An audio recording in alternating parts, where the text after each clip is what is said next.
Good morning, good afternoon, good evening, and good night.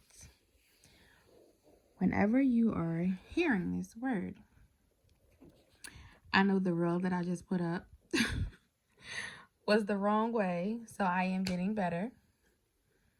And let's get into this word. Let's get into this word. Let's get into this word. So today we're going to do one of my favorites. It's Psalms 23. Here we are.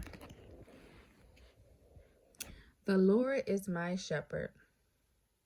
I shall not want. He maketh me to lie down in green pastures. He leadeth me beside the still waters. He restores my soul. He leadeth me in the path of righteousness for his name's sake. Yea, though I walk through the valley of the shadow of death, I will fear no evil, for thou art with thee. Thy rod and thy staff, they comfort me. Thou preparest a table before me in the presence of my enemies. Thou anointest my head,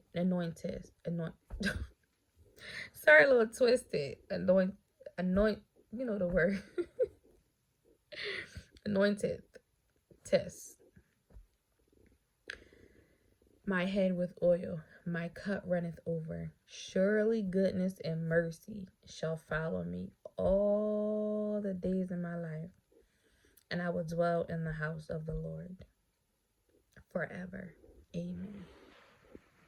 This is one of the Psalms that my mom and my grandma always said read. It was Psalms 23, Psalms 91. We're going to read that also. And it was Psalms, I gotta highlight it, and it was Ephesians 6, putting on that armor. So those are my three faves. I have a lot more, but those are the ones that I love to read. But it's amazing when you get into this word how everything you're going through is in this word. Everything.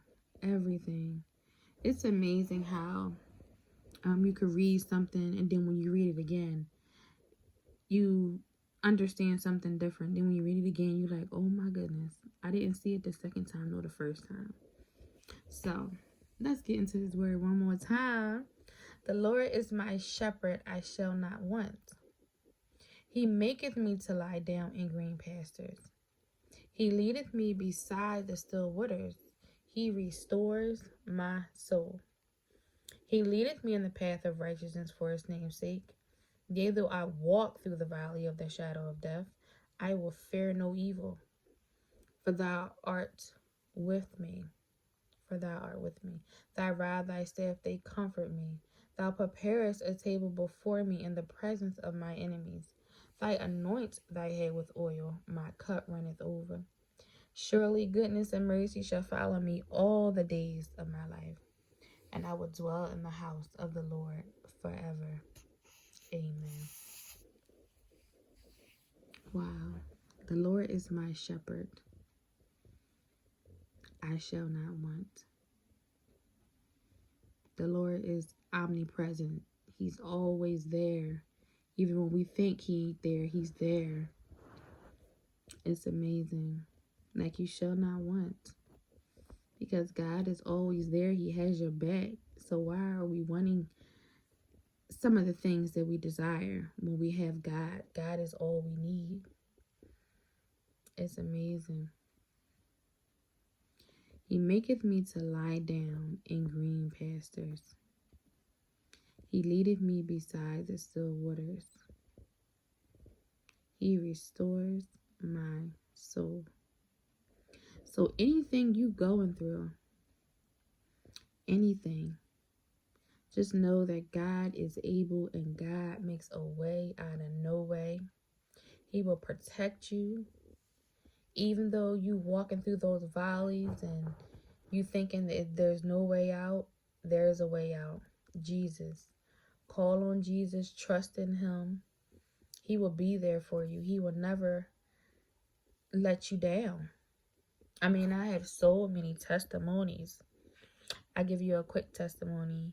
My mom passed away from breast cancer, and I was 18 when she passed away. I was 18, and after she passed away, I got into a relationship, and it started to get abusive, emotional and physical. And my family was like, oh my goodness, they barely didn't know. So like when you in that kind of relationship, an abusive relationship, you don't want your family to see you like that. You don't want your family to know you're going through that stuff. Plus, it's like a comfort zone when you're in it, because it's like, okay, I have to stay here. Why do I have to stay here? You start thinking things like, okay, this is right, and it's not right. Nobody deserves to be hit on. Nobody deserves to be mentally or physically abused. And I know sometimes we think that saying negative words that actually can hurt you, and that's a part of abuse, like constantly mentally tearing you down, constantly feeding your mind negative thoughts. And that's not right. That's not of God. And nobody's perfect, but in that situation, I prayed. I remember like it was yesterday. I prayed and prayed and prayed.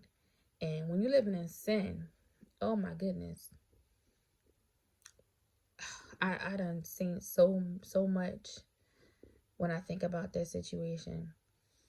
And I remember it was yesterday. I had went to church, and I was like, God, I can't do this no more. So I went to church, and then I got a phone call. And once I got that phone call, I was like, I can't do this no more. I just can't. I just can't do it. I mean, once I went to church, and you know how when you go to church and that word is just for you, it like penetrates your soul, and it's like, wow, I went to church, that was for me. And that was my breakthrough right there. That was my breakthrough, that God was talking to me and telling me that this is your time to try to get away, to try to go. And I took that chance, and I just left. And I don't think if it wasn't for God, if it wasn't for me constantly praying and constantly asking, like sometimes you gotta beg and plead when you in a situation like that. And see, it's kind of like when you're in that kind of situation. Well, when I speak on my behalf, when I was in that kind of situation, I just was like, it's going to get better. It's really going to get better. Maybe it's just me. Maybe I said something the wrong way. Oh, it's just me. You start blaming yourself like, oh, it's me, when it's really not you. It's the situation that you're in. And then you start thinking like, oh, this is okay. He only hit me once. He said he's not going to hit me again. So everything should be okay. And come to find out, it's, it happened more than once. And then you start thinking to yourself like, oh my goodness, I can't believe this. Like, did this really happen? And, you start blaming yourself and saying, I shouldn't have did this, or I should have put the dishes away, or maybe I should have talked to him in a different tone, or maybe I should have did things differently. And it makes you feel trapped. It makes you feel trapped like, okay, well, it's my fault. I shouldn't have talked to him that way. And then you start blaming yourself when it's not yourself. It's not you. That's when you need to get out of that situation, because when you have that instance knowing like, this is not right, this is not for me, like God doesn't have this for me. And when you start praying, sometimes in these storms, it's a test for a testimony. In these storms, it's more so to bring you closer to God, and for God to work with you, and so your strength can be tested I don't want to say tested, so where your strength can be renewed and restored, to know that you can do all things through Christ. You can, excuse me, you can do all things through Christ that gives you strength. And yeah, it's amazing. It's amazing that you know, how it all happened in my story today and my journey. It's amazing. You never know the walk or the journey that God has for you. You never know, because I'm a nice person. I'm caring. I would give you the shoes off my back. If I seen somebody in the street, they needed food, I will pull over and buy them a burger. Like, that's just me.